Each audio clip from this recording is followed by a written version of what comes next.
यहाँ बहुत सारे आदमी आए थे, तकरीबन 200 प्लस थे, और वायु ने उड़दंगबाजी करी। और जबकि झंडे यहाँ 3-3 पहले से लगे हुए हैं। हमने कहा तिरंगा झंडा बिल्कुल शौक से लगाओ, हमें कोई अपमान नहीं। अगर तिरंगा झंडा हमारे सर पे लगाओगे तो वहाँ भी लगवा लेंगे, लेकिन ऐसे थोड़े होते कि 200 आदमी झंडा लगाना हुए। भाई 2-4 आदमी आ जाओ, झंडा लगा दो, हमें कोई एतराज़ नहीं। भगवा झंडे से हमें एतराज़ था जी, अब भी एतराज़ है। धार्मिक जगह कहीं भी लगाओ, वो उनका वो अपना झंडा अपने घर में लगाओ, कहीं भी लगाओ, लेकिन इसमें धार्मिक स्थल है, इसमें तिरंगा झंडा लगाओ, हमें किसी किस्म का एतराज़ नहीं। अगर तिरंगा झंडा हमारे से ये कहने के सुबह से शाम तक हाथ में लेकर चलो तो हाथ में लेकर चलेंगे। और तिरंगा झंडा बनाने वाले सुरैया तैयबा है, जो एक मुस्लिम है, उन्हें हकीकत में वो तो उसने ही बनाया था तिरंगा झंडा। जनाब ये इन्हें तो ये भी नहीं पता कि तिरंगा झंडा बना कहाँ से आ गया। क्या कुछ बंदे घुस गए थे मस्जिद? हाँ जी, मस्जिद में 4-5 बंदे घुसे थे, ऊपर छत तक चढ़े हुए जी थे। जी जी जी। वीडियो बनी हुई है। तिरंगा झंडा लगाने ये लोग सिखाओगे क्या हमारे से?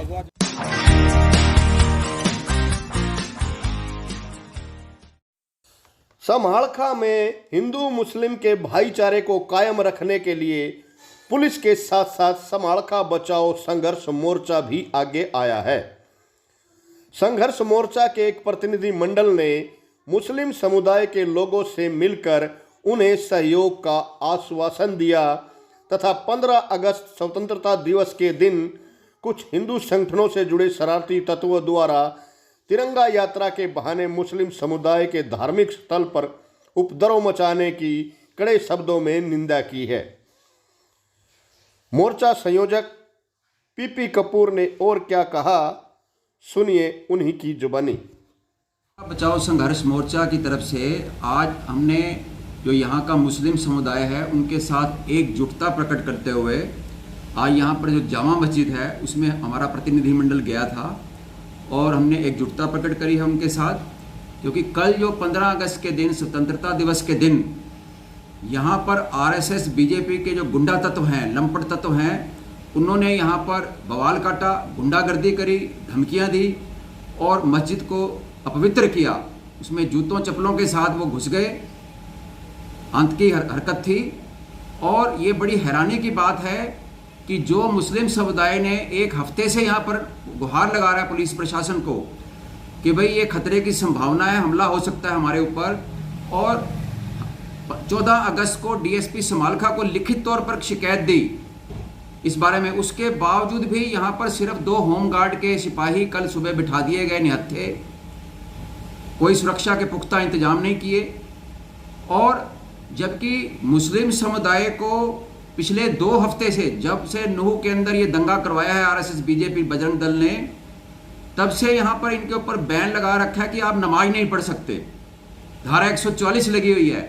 लेकिन ये जो है धारा 144 लगे होने के बावजूद ये करीब 200-250 गुंडा तत्व, लंपट तत्व, बजरंग दल, विश्व हिंदू परिषद के लोग कैसे जो है सड़कों पर ये गुंडागर्दी करते हुए, नारे लगाते हुए रैली निकाली और यहाँ मस्जिद के ऊपर जो है इन्होंने इस तरीके से ये ज़बरदस्ती भगवा झंडा लहराने की और तिरंगा झंडा लहराने की कोशिश करी और इनको धमकियाँ दी। जबकि मुस्लिम समुदाय के लोग भी उतने ही देशभक्त हैं जितने देश के अन्य नागरिक देशभक्त हैं, और उन्होंने सुबह 7 बजे ही, सबको पता है कि दोनों मस्जिदों के ऊपर 3-3 झंडे सम्मानपूर्वक लहराए मुस्लिम समुदाय ने, और वो वहाँ पर लहरा रहे थे। लेकिन ये जानबूझ के ये हिंदू मुसलमान भारत पाकिस्तान करके जो बीजेपी आरएसएस है पूरे देश को सांप्रदायिकता की भट्ठी में झोंकना चाहता है, लेकिन देशभक्त ताकतें इनको सफल नहीं होने देंगी। हमारी मांग है उनको खिलाफ सख्त से सख्त कार्रवाई करी जाए, उनको जेलों में ठोका जाए, और जो मुस्लिम समुदाय है उनकी जान माल की सुरक्षा करी जाए और मस्जिद की सुरक्षा करी जाए। क्योंकि ये जो सांप्रदायिक दंगे हैं ये हर किसी के लिए बड़ा भारी एक खतरा है, ये हर किसी को इससे नुकसान होगा। सिर्फ जो आरएसएस बीजेपी ही वोटों की फसल काटेगी और अपनी विफलताओं से ध्यान हटाएगी। तो इसलिए हम सभी से शांति की अपील करते हैं। हम लोग सद्भाव कमेटी भी बनाएंगे ताकि, और युवाओं से अपील करते हैं कि किसी भी आरएसएस बीजेपी बजरंग दल के किसी बहकावे में ना आए, कोई भी गलत हरकत ना करें। दूसरी ओर इस घटना को लेकर समालखा पुलिस भी मुस्तैद है। समालखा के डीएसपी नरेंद्र कादियान ने एसएचओ सुनील कुमार व चौकी इंचार्ज हरनारायण के साथ धार्मिक स्थल का दौरा किया और मुस्लिम समुदाय के लोगों से मिलकर उन्हें सुरक्षा का भरोसा दिया। डीएसपी नरेंद्र कादियान ने बताया कि कल की घटना को लेकर उन्होंने मुकदमा दर्ज कर लिया है और सीसीटीवी फुटेज के आधार पर हुड़दंगियों की पहचान की जा रही है। सर मस्जिद का क्या मामला? मामला कल कंप्लेंट आई थी हमारे पास, कुछ शरारती तत्वों ने यहाँ कोई हरकत की होगी, तो उसमें इमाम साहब से मिलने आए थे, इनसे बातचीत करने आए थे और इसलिए आए थे। इसमें कोई मुकदमा वगैरह दर्ज हुआ है जी? इसमें मुकदमा दर्ज कर लिया हमने और कार्रवाई करेंगे, जो भी सीसीटीवी फुटेज के आधार पे जो भी कानून के संगत कार्रवाई होगी वो की जाएगी। कितने लोगों के खिलाफ हुआ है जी? नहीं भाई टाइम कोई नहीं है, सीसीटीवी फुटेज है हमारे पास, उसके आधार पे हम जो भी मुनासिब कार्रवाई करेंगे, देखते हैं उसमें क्या अपराध मिलता है क्या नहीं। सर ये एक दिन पहले इन्होंने आपके संज्ञान में ला दिया गया था, हमने तो उसके बावजूद पुलिस पुलिस का इंतजाम कर रखा था। सिर्फ दो होमगार्ड यहाँ बिठाए गए थे। हाँ, यहाँ पुलिस थी और जब भी शिकायत मिली, शिकायत मिलते ही पूरी पुलिस मौके पे पहुँच गई थी और कोई भी यहाँ ऐसी घटना जो सीसीटीवी फुटेज देखा है उसमें कोई मार पिटाई या कोई ऐसी घटना तो ही नहीं है।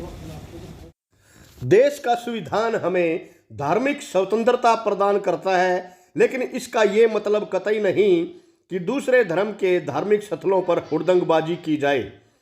ये तो गनीमत रही कि उस समय मस्जिद के अंदर मुस्लिम समुदाय एकत्रित नहीं था, वरना कोई भी अनहोनी घटना हो सकती थी और नूह की तरह समालखा का सौहार्दपूर्ण माहौल भी खराब हो सकता था। और इसमें बधाई की पात्र समालखा पुलिस भी है कि जिसने मौके पर पहुंचकर हुड़दंगियों को भगा दिया। विनोद लाहौट, आज समाचार, समालखा।